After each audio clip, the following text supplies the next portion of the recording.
समाधि के द्वार, तो अगली जो कुंजी है वो है प्रज्ञा, दिव्यता की कुंजी।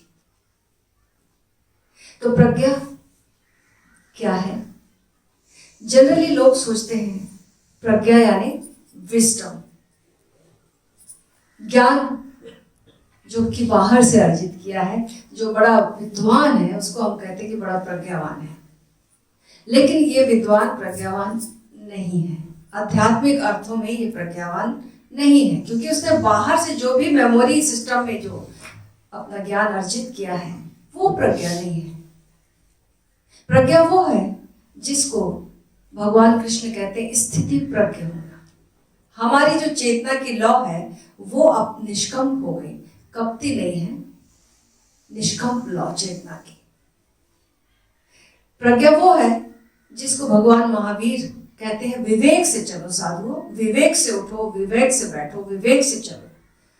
हम फिर विवेक में भूल कर देते, हम सोचते हैं विवेक यानी बहुत ज्ञानी व्यक्ति विवेकवान है। नहीं, विवेक यानी कैसे हम होश पूर्वक अपनी याद में ठहरे हुए, स्वयं में स्थित, हम कैसे हर कार्य को कर रहे हैं, इसे प्रज्ञावान कहते हैं। इस प्रज्ञा की बात हो रही है। भगवान कृष्ण जिसको स्थिति प्रज्ञ कह रहे हैं, भगवान महावीर जिसको विवेकशील होना कह रहे हैं, विवेक पूर्वक होना कह रहे हैं, गुरुजीव जिसको राइट रिमेम्बरेंस कह रहा है कि हमेशा सम्यक स्मृति में, राइट रिमेम्बरेंस में जियो, ये प्रज्ञा की बात हो रही है। भगवान बुद्ध के शब्दों में प्रज्ञा, बात सब एक ही कर रहे हैं, लेकिन सबके शब्द अलग अलग शब्दावली है हर एक की, लेकिन बात वही की वही है कि कैसे हमारी जो जानने की क्षमता है वो हमेशा बाहर इन्वॉल्व है, बाहर से प्रभावित है, बाहर से आच्छादित है, ढकी हुई है। अब ये जानने की क्षमता चीजों से मुक्त हो जाए, ऑब्जेक्ट से मुक्त हो जाए, विषयों से मुक्त हो जाए, निर्विषय हो जाए ये जानने की क्षमता, तब ये स्वयं को जानती है, स्वयं में लौट आई, स्वयं में स्थित हो गई, स्वयं को जान रही है। अब ये खाली हो गई, अब यहां से कॉस्मिक इंटेलिजेंस काम करती है, प्रवाहित होती है। अब ये है प्रज्ञा।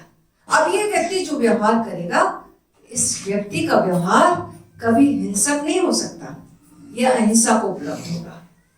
अब ये व्यक्ति जो व्यवहार करेगा हमेशा प्रेमपूर्ण होगा, क्योंकि इसकी एक स्थिति बन गई है। ओशो ने, मैं कहता हूँ आखांदेखी में एक जगह जिक्र किया है कि जब मैं अंधेरे में था, मुझे भीतर का रास्ता नहीं सूझता था, तब मैं किसी के प्रति प्रेमपूर्ण भी नहीं था, अपने प्रति भी प्रेमपूर्ण नहीं था। लेकिन फिर समाधि का अनुभव आया, फिर मैंने पाया कि भीतर से एक प्रेम का प्रकाश बाहर की ओर फैलने लगा है। लेकिन वो प्रेम ऐसा था कि किसी व्यक्ति विशेष के प्रति, किसी वस्तु विशेष के प्रति नहीं था, वो दिए की लौ की तरह था, दिए की रोशनी की तरह था, फूल की खुशबू की तरह था, सर्वत्र था, किसी एक पर केंद्रित नहीं था। लेकिन इसका यह अर्थ भी नहीं था कि उपेक्षा थी, पूरी सहानुभूति, समानुभूति, उपेक्षा नहीं थी। हमारे प्रेम में क्या होता है? हमारे प्रेम में राग और घृणा दोनों मिश्रित होते हैं, आसक्ति और विरक्ति। प्रेम भी है, उसी से घृणा भी करते हैं, लेकिन इस प्रेम में घृणा नहीं थी, केवल प्रेम था, जस्ट लव, किसी ऑब्जेक्ट के लिए नहीं, बस अपने आप में रोशनी की तरह। तो ये जब भीतर समाधि अवतरित हुई और भीतर जब प्रज्ञा का अवतरण हुआ, तब इसका प्रकाश प्रेम के रूप में बाहर फैला, अहिंसा के रूप में बाहर फैलता है। तब तक हम हिंसक ही रहेंगे किसी ना किसी तल पर, जब तक हमने इस अवस्था को नहीं जान लिया है। अपने स्वरूप को जब हमने जाना, अपनी प्रज्ञा को पहचाना, उसके बाद हमने पाया कि अब तो सब में वही है, दूसरा तो कोई है ही नहीं, तो फिर किस पे हिंसा होगी? दूसरा है ही नहीं वहां पर। तो एक अवस्था आ जाती है ऐसी जहां प्रेम का प्रकाश ही फैलता है। इस प्रज्ञा की बात हो रही। तो इस हमको क्या करना है, हमको कैसे कैसे जागरूक होना है, कैसे कैसे अपने जानने की क्षमता को जो बाहर इन्वॉल्व है ऑलवेज वहां से विड्रॉ करना है, वहां से विड्रॉ करके अपने ओर लौटाना है, स्वयं की ओर लौटाना है। जब स्वयं की ओर लौट, इसकी विधियां जो भी हम ध्यान की विधियां करते हैं इसीलिए तो कर रहे हैं, सारी ध्यान की विधियां ये जो जानने की क्षमता है अपने को भूलकर बाहर ही इन्वॉल्व है, ये स्वयं की ओर लौटे और स्वयं की ओर लौटते लौटते अपने भीतर के आकाश तक, उस शून्य अवस्था जहां इसका स्रोत है, जहां इसका घर है, वहां पहुंच जाए और वहां कोई विषय नहीं, निर्विषय। लेकिन फिर इस निर्विषय अवस्था में स्वयं का जानना मात्र, बोध मात्र, जागरूकता मात्र, होश मात्र, एक बोध का दिया जलता रहता है। प्रज्ञा इसी की भाषा है, स्थिति प्रज्ञ इसी की भाषा है, विभिन्न भाषाएं हैं, विवेक इसी की भाषा है, लेकिन बात एक ही है, कहीं अलग अलग तरीके से गई है।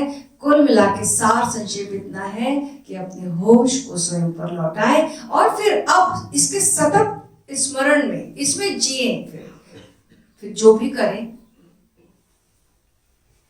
ऐसे करें, बस उस समय वही कर रहे हैं और फिर हम पाएंगे कि अपनी याद के साथ हम किसी बाहर से प्रभावित नहीं होकर स्वयं से संचालित होकर हमारा व्यवहार होगा, हमारा आचरण होगा और वो आचरण प्रेमपूर्ण होगा, वो आचरण जागरूकता पूर्ण होगा, वो आचरण सम्यक स्मृति वाला होगा, सम्यक दृष्टि वाला होगा, उसके सिवा नहीं हो सकता। हम बाहर से कितनी भी साधने की कोशिश करें सम्यक स्मृति को, सम्यक दृष्टि को, ये एक बाहर का प्रयास अंतरतम तक नहीं जाता। ठीक है, थोड़ी शुरुआत के लिए ठीक है, लेकिन अल्टीमेटली जब तक हम स्वयं पर ना लौट आए, ये शुद्ध ज्ञान मात्र ना रह जाए, शुद्ध दर्शन मात्र ना रह जाए, शुद्ध श्रवण मात्र ना रह जाए, तब तक ये घटना संभव नहीं है।